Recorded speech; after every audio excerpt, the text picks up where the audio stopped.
तो क्या आपका भी लैपटॉप या कंप्यूटर स्लो चलता है और आप इससे बहुत ज़्यादा परेशान हैं? तो डोंट वरी, क्योंकि आज की वीडियो में मैं आपके लिए लाया हूँ 10 ऐसी ट्रिक्स जिनकी मदद से आपका लैपटॉप बहुत ही ज़्यादा फास्ट हो जाएगा। अगर आप ये ट्रिक अपने लैपटॉप या कंप्यूटर पर अप्लाई करते हैं तो आपका लैपटॉप चलेगा नहीं बल्कि दौड़ेगा। तो अस्सलाम वालेकुम फ्रेंड्स, आप देख रहे हैं गुरब टेक। अभी तक अगर आपने हमारे चैनल गुरब टेक सब्सक्राइब नहीं किया, अभी सब्सक्राइब कर लें और बेल आइकन को क्लिक कर लें ताकि आपको हमारी लेटेस्ट अपडेट्स मिलती रहें। Without any further delay, let's get started. तो सबसे पहले जो हमने ट्रिक रखी है वो है विंडोज स्टार्टअप। तो फ्रेंड्स, जैसे ही हम हमारा कंप्यूटर स्टार्ट करते हैं तो बैकग्राउंड पर बहुत सारी एप्लीकेशंस ऑटोमेटिकली रन होना शुरू हो जाती हैं जो कि हमारे लैपटॉप की स्पीड को बहुत ही ज़्यादा स्लो कर देती हैं। तो उनको स्टॉप करने के लिए आपने अपने कंप्यूटर के स्टार्टअप में जाना है। स्टार्टअप पर जाने के लिए आपने कंट्रोल शिफ्ट और एस्केप बटन क्लिक करना है। तो इधर से आपके पास टास्क मैनेजर ओपन हो जाएगा। इधर ये आपके पास ऑप्शन आ जाता है स्टार्टअप, इसको आपने क्लिक कर देना है। इधर से मैं इसको मैक्सिमाइज करता हूँ तो इधर ये हमारे पास ओवरऑल एप्लीकेशंस आ जाएंगी जो हमारे पास स्टार्टअप पर रन होती हैं। तो इधर से कुछ एप्लीकेशंस को मैंने डिसेबल किया हुआ है। अगर आपने इधर से इनको डिसेबल नहीं किया हुआ है, जैसे कि ये मेरे पास सी क्लीनर है, गूगल क्रोम है और इसी तरह ये हमारे पास बहुत सारी एप्लीकेशंस है जो कि हमारे पास ऑटोमेटिकली स्टार्टअप पर रन हो जाती हैं। तो इनको स्टॉप करने के लिए हमने इस पर सिंपली क्लिक करना है और राइट क्लिक करके हमने इधर डिसेबल पर क्लिक कर देना है। तो अब ये हमारे पास इस तरह जो भी हम एप्लीकेशन को इस तरह डिसेबल कर रहे हैं वो जब तक हम उसको खुद ओपन नहीं करते, उसके अलावा ये हमारे पास ऑटोमेटिकली बैकग्राउंड पर रन नहीं होगी। तो इसी तरह हमने इन सब एप्लीकेशन को इधर से डिसेबल कर देना है और इसके बाद आपके कंप्यूटर की बहुत सारी रैम जो कि बिला वजह इस्तेमाल हो रही है वो फ्री हो जाएगी और आपका कंप्यूटर कुछ हद तक फास्ट हो जाएगा। तो नेक्स्ट ट्रिक हमारे पास आती है वन ड्राइव सिंकिंग की, जो कि हमारे सिस्टम को बहुत ही ज़्यादा स्लो कर देता है, क्योंकि ये हमारे पास कंटिन्यूसली हमारी फाइल्स को क्लाउड पर भेजता रहता है और जिसकी वजह से हमारा कंप्यूटर काफ़ी ज़्यादा अफेक्ट होता है। क्योंकि मोस्टली लोग वन ड्राइव को यूज़ नहीं करते जो कि हमारे पास हमारे डाटा को क्लाउड पर सेव करने के लिए यूज़ होती है। तो इसको स्टॉप करने के लिए आपने सिंपली इधर इस आइकॉन पर क्लिक करना है और इधर से आपने इस वन ड्राइव वाले ऑप्शन पर क्लिक करना है और इस पर राइट क्लिक करेंगे और इधर से ये आपके पास ऑप्शन आ जाता है सेटिंग्स का। इधर से आपने सेटिंग्स पर क्लिक करना है और इधर अगर आप अकाउंट पर क्लिक करेंगे तो ये इधर आपके पास ऑप्शन आ जाएगा अनलिंक दिस पीसी। तो इस पर आपने सिंपली क्लिक कर देना है और इधर से आपने अनलिंक अकाउंट पर क्लिक कर देना है। तो इससे ना सिर्फ आपके मोबाइल फोन का डाटा बचेगा बल्कि आपका कंप्यूटर भी काफ़ी हद तक फास्ट हो जाएगा। तो नेक्स्ट हमारे पास सेटिंग आ जाती है कि हमने हमारे कंप्यूटर के ग्राफिक्स हैं उनको हमने कम कर देना है। इनको कम करने से ऑफ कोर्स सी बात है कि हमारे पास हमारे कंप्यूटर की स्पीड ऑटोमेटिकली फास्ट हो जाएगी। तो इसके लिए आपने सिंपली इधर दिस पीसी पर राइट क्लिक करना है और इधर से आपने प्रॉपर्टीज पर क्लिक करना है और इधर ये आपके पास ऑप्शन आ जाता है एडवांस सिस्टम सेटिंग्स का। आपने इस पर क्लिक करना है और इधर से हमारे पास एडवांस ऑप्शन में आ जाता है सेटिंग्स का ऑप्शन। आपने इस पर क्लिक करना है और इधर से आपने कस्टम पर क्लिक कर देना है और ये आपके पास जितने भी एनिमेशंस और ग्राफिक्स इधर चेक हैं इन सबको आपने इधर से अनचेक कर देना है। और अनचेक करने के बाद आपने सिंपली इधर से अप्लाई पर क्लिक कर देना है और ओके पर क्लिक करेंगे। तो इस सेटिंग को अप्लाई करने के बाद आपका कंप्यूटर काफ़ी हद तक फास्ट हो जाएगा। तो इसके बाद हमारे पास नेक्स्ट सेटिंग आती है विंडोज़ अपडेट की, जो कि हमारे पास ऑटोमेटिकली हमारा कंप्यूटर अपडेट करता रहता है जिससे हमारा काफ़ी ज़्यादा डाटा भी यूज़ होता है। और क्योंकि हमारे पास हमारे सिस्टम के बैकग्राउंड पर विंडो ऑटोमेटिकली अपडेट होती रहती है जिसकी वजह से हमारा इंटरनेट भी बहुत ही ज़्यादा स्लो चलना शुरू हो जाता है। तो इसको स्टॉप करने के लिए आपने सिंपली अपने कीबोर्ड से विंडो प्लस आर प्रेस करना है। तो इधर आपके पास रन कमांड ओपन हो जाएगी और इधर आपने टाइप करना है services.msc और इसको टाइप करने के बाद आपने सिंपली इधर ओके पर क्लिक करना है। तो आपके पास आपके कंप्यूटर की साथ सर्विसेज इधर ओपन हो जाएंगी। इधर से मैं इसको मैक्सिमाइज करता हूँ और इधर से अगर आप इसको स्क्रॉल डाउन करते हैं और सबसे नीचे आते हैं और इसके बाद अगर आप इधर देखें तो ये इधर हमारे पास आ जाता है ऑप्शन विंडोज अपडेट का। आपने इस पर सिंपली राइट क्लिक करना है और इधर से आपने प्रॉपर्टीज पर क्लिक करना है और इधर ये हमारे पास स्टार्टअप टाइप इसकी आ जाती है ऑटोमेटिक। इधर से आपने क्लिक करके इसको डिसेबल कर देना है या मैनुअल कर लेना है। तो मैं इधर से इसको डिसेबल ही रखता हूँ और इधर से हम अप्लाई पर क्लिक कर देते हैं और ओके पर क्लिक कर देते हैं। तो ये सेटिंग करने के बाद आपने सिंपली अपने कंप्यूटर को एक बार रीस्टार्ट कर लेना है। रीस्टार्ट करने के बाद आपके कंप्यूटर पर ऑटोमेटिकली अपडेट स्टॉप हो जाएंगी। और अगर आप अपने डाटा को सिक्योर रखना चाहते हैं तो मैं आपको रिकमेंड करूंगा कि इसको आप एक माह में एक बार जरूर मैनुअल करके अपडेट कर लिया करें। तो इसके बाद हमारे पास नेक्स्ट ट्रिक आ जाती है stop notification and tip and tricks from Windows.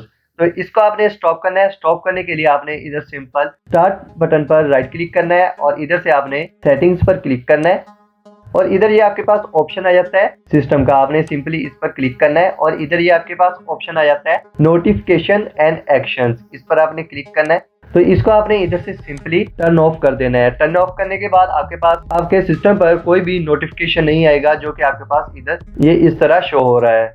तो इसके बाद हमारे पास नेक्स्ट सेटिंग आती है क्लीन स्टोरेज, जिसकी वजह से आप अपने कंप्यूटर में जो टेम्प फाइल्स हैं उनको ऑटोमेटिकली डिलीट कर सकते हैं, जो कि आपके कंप्यूटर पर ऑटोमेटिकली जनरेट होती रहती हैं और आपके कंप्यूटर को स्लो करती रहती हैं और बहुत सारी आपके कंप्यूटर की स्टोरेज को यूज करती हैं। तो इसको स्टॉप करने के लिए आपने सिंपली अपने विंडो के आइकॉन पर राइट क्लिक करना है और इधर से आपने सेटिंग्स पर क्लिक करना है और इधर से आपने सिस्टम पर क्लिक कर देना है और इधर ये आपके पास ऑप्शन आ जाएगा स्टोरेज का। आपने इस पर क्लिक करना है और इधर से ये आपके पास स्टोरेज का ऑप्शन अगर ऑफ है तो इसको आपने टर्न ऑन कर देना है। तो इसके बाद हमारे पास नेक्स्ट ट्रिक आ जाती है स्कैन वायरसेस फ्रॉम विंडोज। अगर आपने क्रैक सॉफ्टवेयर कभी यूज किया होगा या इंटरनेट से कंटिन्यूसली सॉफ्टवेयर या फाइल्स वगैरह डाउनलोड करते रहते हैं तो ये आपके लिए सेटिंग्स बहुत ज्यादा इंपॉर्टेंट है। तो इसके लिए सिंपली आपने अपने गूगल क्रोम को ओपन कर लेना है। तो इधर आपने गूगल पर सर्च कर लेना है एंटी मालवेयर बाइट्स। तो ये हमारे पास फर्स्ट नंबर पर आ जाएगा एंटी मालवेयर बाइट्स। इसको आपने क्लिक कर देना है और इधर से आपने इसको क्लिक करना है और इधर से आपने इसको डाउनलोड कर लेना है। तो ये हमारे पास डाउनलोड हो चुका है। अब हमने इधर से ओपन फोल्डर पर क्लिक करना है और इधर से हम इसको डबल क्लिक करके ओपन करेंगे और इधर से हम पर्सनल कंप्यूटर पर क्लिक करेंगे और इधर से हम इंस्टॉल पर क्लिक करेंगे और इधर से मैं इसको स्किप कर लेता हूँ। तो ये हमारे पास एंटी मालवेयर इंस्टॉल होना स्टार्ट हो जाएगा। तो इसको इंस्टॉल करने के बाद आपने सिंपली इधर से गेट स्टार्टेड पर क्लिक कर देना है और इधर से आपने मे बी लेटर पर क्लिक करना है क्योंकि हम इसको फ्री में यूज करना चाहते हैं। तो ये हमारे पास 14 डे का फ्री ट्रायल होगा जिसमें हम काफी कुछ इससे काम ले सकते हैं। तो हम इधर से गेट स्टार्टेड पर क्लिक करेंगे और इधर से मैं इसको क्लोज कर देता हूँ और इधर से अगर हम देखें तो ये हमारे पास इधर काफी ज्यादा ऑप्शंस आ जाते हैं। तो इधर से अगर आप स्कैन पर क्लिक करते हैं तो आपके पास इस तरह एक डायलॉग बॉक्स ओपन हो जाएगा। जो भी इन्फेक्टेड फाइल्स होंगी वो सारी हमारे पास इधर आना स्टार्ट हो जाएंगी। तो ये आप देख सकते हैं कितनी बड़ी तादाद में इसने हमारे कंप्यूटर को स्कैन कर दिया है और इसके बाद हमने सिंपली इधर से डन पर क्लिक कर देना है और हमारा अब कंप्यूटर वायरस से फ्री है। तो इसके बाद हमारे पास नेक्स्ट ट्रिक आ जाती है कि हम हमारे विंडोज में से जो टेम्प फाइल्स हैं उनको किस तरह डिलीट कर सकते हैं और वो भी एक सिंगल क्लिक से। तो इसके लिए आपको कोई भी थर्ड पार्टी एप्लीकेशन यूज नहीं करनी पड़ेगी। ये हमारे पास हमारे विंडोज में बिल्ट इन एक एप्लीकेशन है, उसकी मदद से हम ये कर सकते हैं। तो इसके लिए आपने सिंपली अपने स्टार्ट बटन पर क्लिक करना है और इधर से आपने डिस्क क्लीन अप सर्च कर लेना है। तो ये आपके पास इधर फर्स्ट नंबर पर आ जाएगा डिस्क क्लीन अप। इसको आपने क्लिक करके ओपन कर लेना है। तो इधर से आप जिस भी ड्राइव को क्लीन करना चाहते हैं उसको आपने इधर से चूज कर लेना है। फॉर एग्जांपल मैंने इधर से सी ड्राइव चूज किया है और इसके बाद आपने सिंपली इधर ओके पर क्लिक कर देना है। इधर ये लोड होकर हमारे पास वो तमाम फाइल्स आ जाएंगी जो हम इधर से डिलीट कर सकते हैं। तो इधर से आप जो भी फाइल्स डिलीट करना चाहते हैं उनको आपने इधर से चेक कर देना है इस तरह। तो इनको चेक करने के बाद आपने सिंपली इधर ओके पर क्लिक कर देना है और इधर से आपने डिलीट फाइल्स पर क्लिक कर देना है। तो ये आपके पास जो आपने फाइल्स चेक की हुई हैं वो ऑटोमेटिकली डिलीट कर देगा, जो कि हमारे पास कंप्यूटर पर बेकार ही पड़ी होती हैं, जिनका हमारे पास कोई भी काम नहीं होता और वो फालतू का हमारे कंप्यूटर पर लोड डालती हैं और हमारे कंप्यूटर की स्टोरेज को इंक्रीज करती रहती हैं। तो इसके बाद हमारे पास नेक्स्ट ट्रिक आ जाती है uninstall unwanted softwares and programs. तो आपने वो सारे प्रोग्राम्स और सॉफ्टवेयर्स वगैरह अनइंस्टॉल कर देने हैं जो कि आप यूज नहीं करते हैं और आपके पास वो बरसों से आपके कंप्यूटर पर बोझ बने हुए हैं।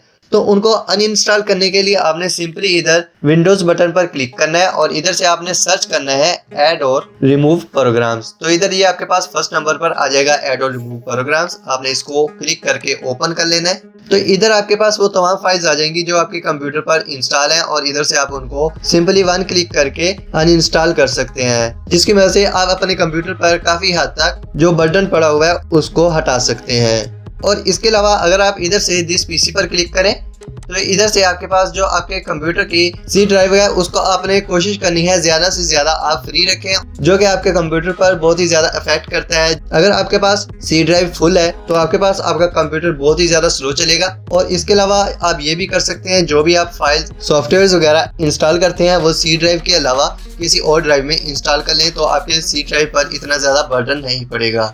तो इसके बाद हमारे पास नेक्स्ट ट्रिक आ जाती है हार्ड रीसेट। अगर आप ये तमाम ट्रिक्स अप्लाई करते हैं और फिर भी आपका कंप्यूटर बहुत ही ज्यादा स्लो चलता है तो फिर आपने लास्ट पर ये ट्रिक अप्लाई करनी है। इसको अप्लाई करने के लिए आपने स्टार्ट बटन पर क्लिक करना है और इधर से आपने रीसेट टाइप करना है। तो इधर आपके पास ऑप्शन आ जाएगा रीसेट दिस पीसी, इस पर आपने सिंपली क्लिक कर देना है। तो इधर ये आपके पास गेट स्टार्टेड का ऑप्शन आ जाता है रीसेट दिस पीसी मेन्यू में, तो इसको आपने क्लिक कर देना है। तो इधर ये आपके पास दो ऑप्शन आ जाते हैं, कीप माई फाइल्स और रिमूव एवरीथिंग। तो इधर से मैं आपको रिकमेंड करूंगा कि आप इधर से रिमूव एवरीथिंग कर लें। तो इससे आपके सी ड्राइव में जो भी एप्लीकेशन सॉफ्टवेयर वगैरह इंस्टॉल होंगे वो ऑटोमेटिकली अनइंस्टॉल हो जाएंगे और आपका कंप्यूटर ओवरऑल रीसेट हो जाएगा। और इसके बाद आपका कंप्यूटर ऐसे हो जाएगा जैसे आपने अभी अपने कंप्यूटर की विंडो की है।